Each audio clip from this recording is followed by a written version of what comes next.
Hi everyone, I hope you can hear me okay. First time I've had to make a video like this.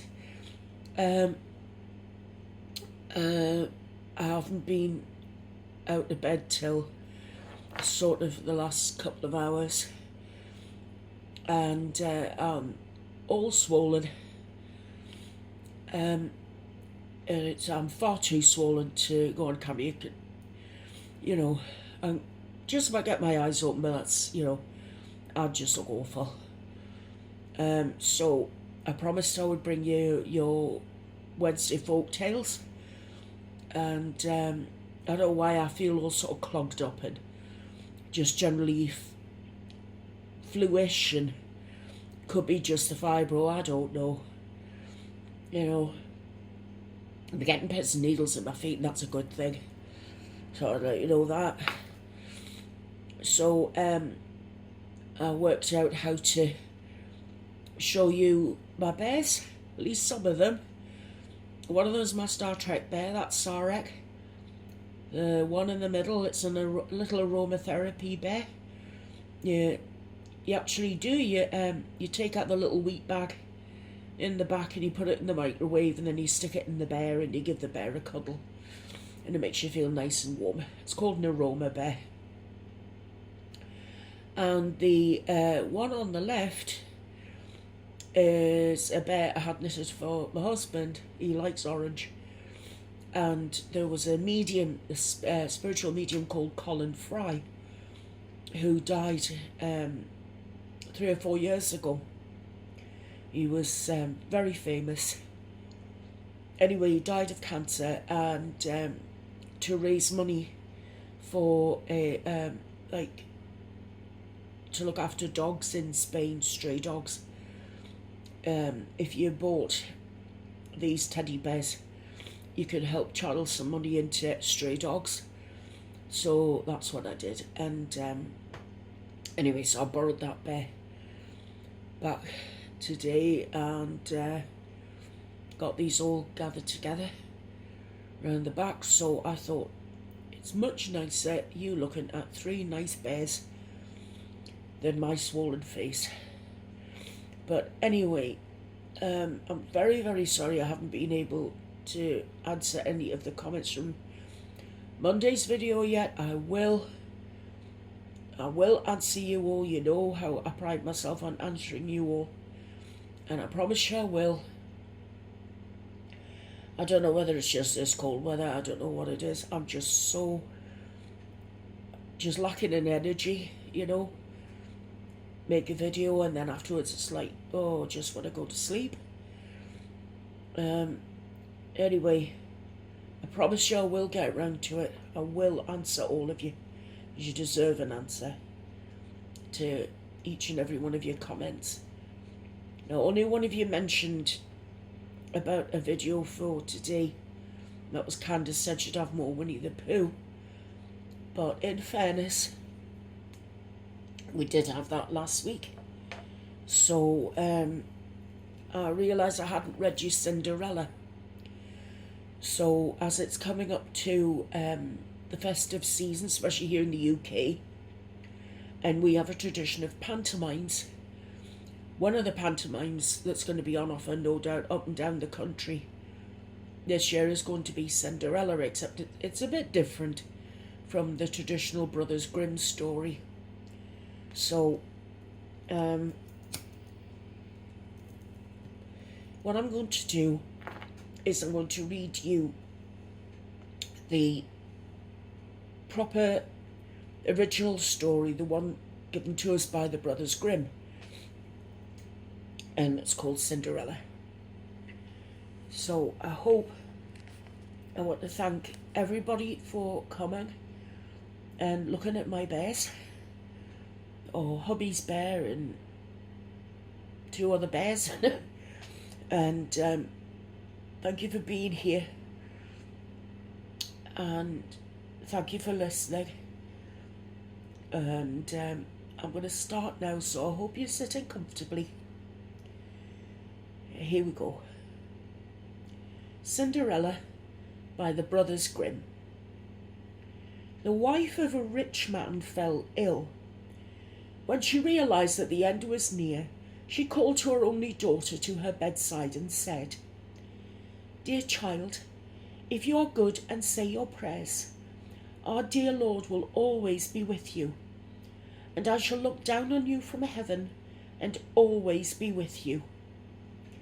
Then she shut her eyes and passed away. Every day the girl went to the grave of her mother and wept. She was always good and said her prayers, and when winter came, the snow covered the grave with a white blanket, and when the sun had taken it off again in the spring, the rich man remarried.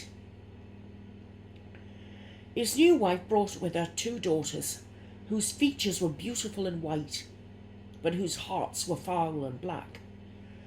This meant the beginning of a hard time for the poor stepchild. "Why should this silly goose be allowed to sit in the parlour with us?" the girls said.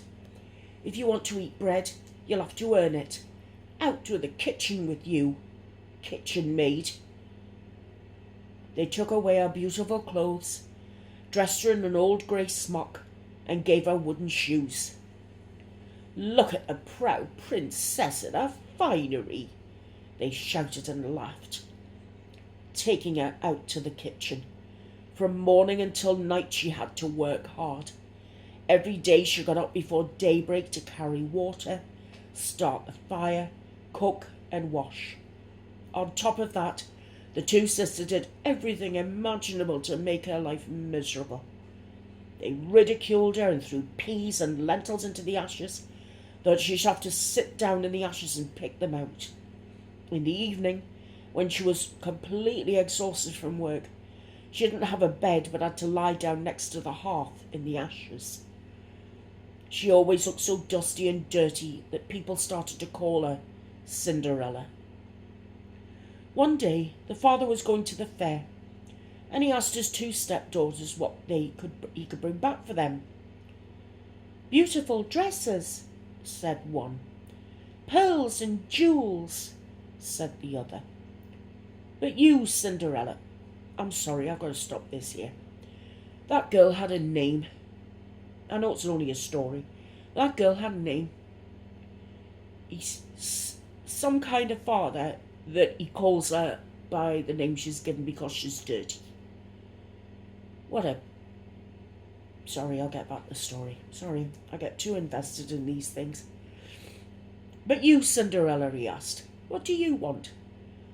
"Father," she said, "break off the first branch that brushes against your hat on the way home and bring it to me, please."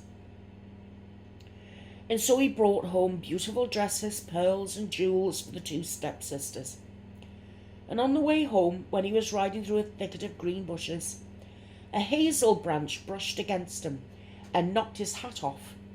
When he arrived home, he gave his stepdaughters what they'd asked for, and to Cinderella he gave the branch from the hazel bush. Cinderella thanked him, went to her mother's grave and planted a hazel sprig on it. She wept so hard that her tears fell to the ground and watered it. It grew and became a beautiful tree. 3 times a day Cinderella went and sat under it and wept and prayed. Each time a little white bird would also fly to the tree, and if she made a wish, the little bird would toss down what she wished for. It happened that one day the king announced a festival that was to last for 3 days, and to which all the beautiful young ladies of the land were invited so his son might choose a bride. When the 2 stepsisters learned that they too had been asked to attend, they were in fine spirits. They called to Cinderella and said, "Comb our hair, brush our shoes, and fasten our buckles. We're going to the wedding at the king's palace." Cinderella did as she was told, but she wept, for she too would like to go to the ball, and she begged her stepmother to let her go. "Cinderella," she said, "how can you go to a wedding when you're covered with dust and dirt? How can you want to go to a ball when you have neither dress nor shoes?" Cinderella kept pleading with her. And so she finally said, "Here, I've dumped a bowl full of lentils into the ashes. If you can pick out the lentils in the next 2 hours, then you may go." The girl went out of the back door into the garden and called out, "Oh, tame little doves, little turtle doves, and all you little birds in the sky, come and help me put the good ones into the little pot and the bad ones into your little crop."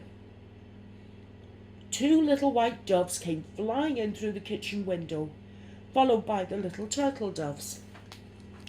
And finally, all the birds in the sky came swooping and fluttering and settled down in the ashes.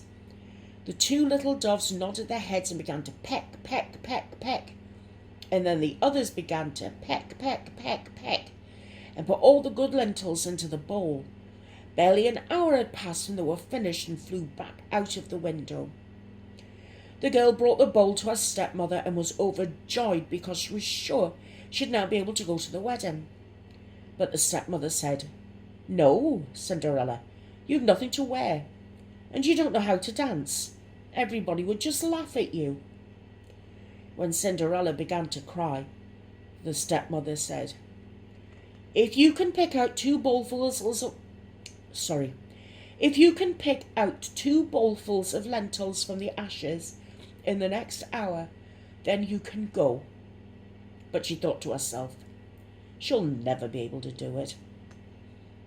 Well, after she dumped the 2 bowlfuls of lentils into the ashes, the girl went out to the back door of the garden and called out, "Oh, tame little doves, little turtle doves, and all you little birds in the sky, come and help me put the good ones into the little pot and the bad ones into your little crop." The 2 little doves came flying in through the kitchen window, followed by the little turtle doves. And finally all the birds in the sky came swooping and fluttering and settling down in the ashes. The little doves nodded their heads and began to peck, peck, peck, peck. And then all the others began to peck, peck, peck, peck, and put all the good lentils into the bowl. Barely a half hour had passed when they were finished and flew back out of the window. The girl brought the bowls back to her stepmother and was overjoyed because she was sure that she would now be able to go to the wedding. But her stepmother said, "It's no use. You can't come along since you have nothing to wear, and you don't know how to dance. We'd be so embarrassed." Turning her back on Cinderella, she hurried off with her 2 proud daughters. Now that no one was at home any longer, Cinderella went to her mother's grave under the hazel tree and called, "Shake your branches, little tree, toss gold and silver down on me." The bird tossed down a dress of gold and silver, with slippers embroidered with silk and silver. She slipped the dress on hastily and left for the wedding. Her sister and stepmother had no idea who she was. She looked so beautiful in the dress of gold that they thought she must be the daughter of a foreign king. They never imagined it would be Cinderella, for they were sure that she was at home sitting in the dirt and picking lentils out of the ashes. The prince approached Cinderella, took her by the hand and danced with her. He didn't intend to dance with anyone else and never let go of her hand. Whenever anyone else asked her to dance, he would say, "She is my partner." Cinderella danced until it was night, and then she wanted to go home. The prince said, "I will go with you and be your escort," for he wanted to find out about the beautiful girl's family. But she managed to slip away from him and bounded into a dovecote. The prince waited until Cinderella's father arrived and told him that the strange girl had bounded into the dovecote. The old man thought, could it be Cinderella? He sent for an axe and pick and broke into the dovecote, but no one was inside it. And when they went back to the house, there was Cinderella, lying in the ashes in her filthy clothes, with a dim little oil lamp burning on the mantel. Cinderella had jumped down from the back of the dovecote and run over to the little hazel tree, where she slipped out of her beautiful dress and put it on the grave. The bird took the dress back and Cinderella had slipped into her grey smock and settled back into the ashes in the kitchen. The next day, when the festivities started up again and the parents had left with the stepsisters, Cinderella went to the hazel tree and said, "Shake your branches, little tree, toss gold and silver down on me." The bird tossed down a dress that was even more splendid than the previous one, and when she appeared at the wedding in this dress, everyone was dazzled by her beauty. The prince, who had been waiting for her to arrive, took her by the hand and danced with her alone. Whenever anyone came and asked her to dance, he would say, "She is my partner." At night she wanted to leave, and the prince followed her, hoping to see which house she would enter. But she bounded away and disappeared into the garden behind the house, where there was a beautiful, tall tree from whose branches hung magnificent pears.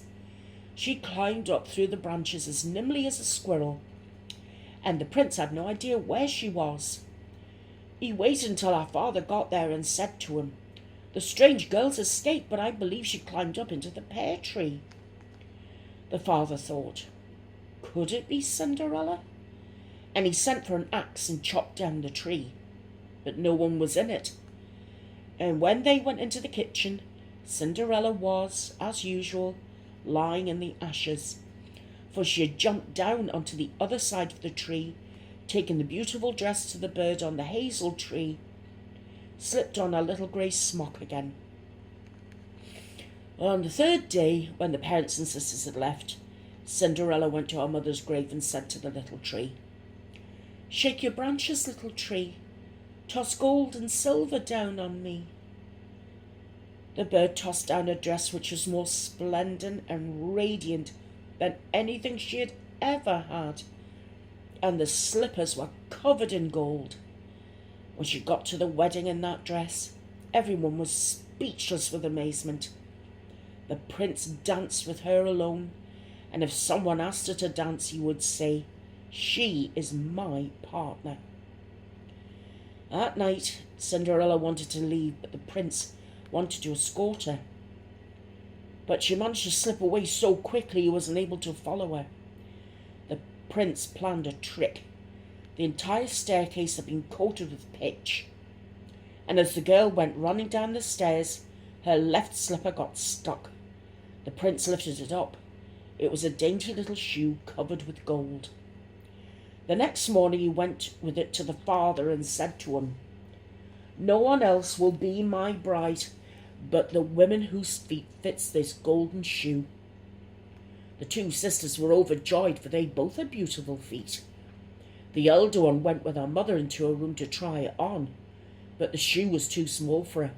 She couldn't get her big toe in it. Her mother handed her a knife and said, "Cut your toe off. Once you're queen, you won't need to go out on foot any more." The girl sliced off her toe, forcing her foot into the shoe, gritted her teeth, and went out to meet the prince. He lifted her up into his horse as his bride and rode away with her, but they had to pass by the grave where two little doves were perched in the little hazel tree, calling out, "Roo, cuckoo, roo, cuckoo. Blood's in the shoe. The shoe's too tight. The real bride's waiting another night." When he looked down at her foot, he saw blood spurting from it and turned his horse around. He brought the false bride back home and said that since she was not the true bride, her sister should try on the shoe. The sister went into her room and succeeded in getting her toes in the shoe, but her heel was too big. Her mother handed her a knife and said, "Cut off part of your heel. Once you're queen, you won't need to go out on foot any more." The girl sliced off a piece of her heel, forced her foot into the shoe, gritted her teeth and went out to meet the prince. He lifted her up on his horse as his bride and rode away with her. When they passed the little tree, the two doves were perched there, calling out, "Roo, hoo, hoo, roo, hoo, hoo. Blood's in the shoe. The shoe's too tight. The real bride's waiting another night." When he looked down at her foot, he saw blood spurting from it and staining her white stockings completely red. Then he turned his horse around and brought the false bride back home. "She's not the true bride either," he said. "Don't you have another daughter?" "No," said the man. "There's only puny little Cinderella, my dead wife's daughter. But she can't possibly be the bride." The prince asked that she be sent for, but the mother said, "Oh no, she's much too dirty to be seen." The prince insisted, and Cinderella was summoned. First she washed her hands and face completely clean, and then she went and curtsied before the prince, who handed her the golden shoe. She sat down on a stool, took her foot out of the heavy wooden shoe, and put it into the slipper. It fit perfectly. And when she stood up and the prince looked at her straight in the face, he recognized the beautiful girl with whom he had danced and exclaimed, "She is the true bride." The stepmother and the two sisters were horrified and turned pale with rage. But the prince lifted Cinderella up into his horse, and he rode away with her. And when they passed by the little hazel tree, the two little white doves called out, "Roo, cuckoo, roo, cuckoo." No blood in the shoe. The shoe's not tight. The real bride's here tonight. And after they'd called out these words, the doves both came flying down and perched on Cinderella's shoulders, one on the right, the other on the left, and there they stayed.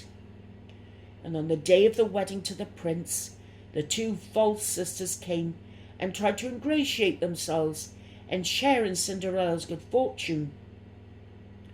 And when the couple went to church, the elder sister was on the right and the younger on the left. The doves pecked one eye from each one. Later, when they left the church, the elder sister was on the left and the younger on the right, and the doves pecked out the eye from each of one. And so they were punished from their wickedness and malice with blindness for the rest of their lives. And that is the original story of Cinderella by the Brothers Grimm for you. I really do hope that you enjoyed it. It's really weird being this side of the camera. You can just want to show you that it's definitely me. Look, cooey, hello. It's my hand. You'll recognise my hand. That's me. But unfortunately, two faces just too awful. I mean, I'm not a great believer in me looking like anything at all, but I refuse to inflict this face on anybody right now. Plus, I'm just all wrapped up against the cold. It is bitterly cold outside today. It has taken hours and hours to get this house warm. But anyway, like I said, it's really weird looking through the camera and seeing three bears and not looking back at like myself talking to you. But it's still me. It's still Heather. Hopefully everything will be fine for Friday.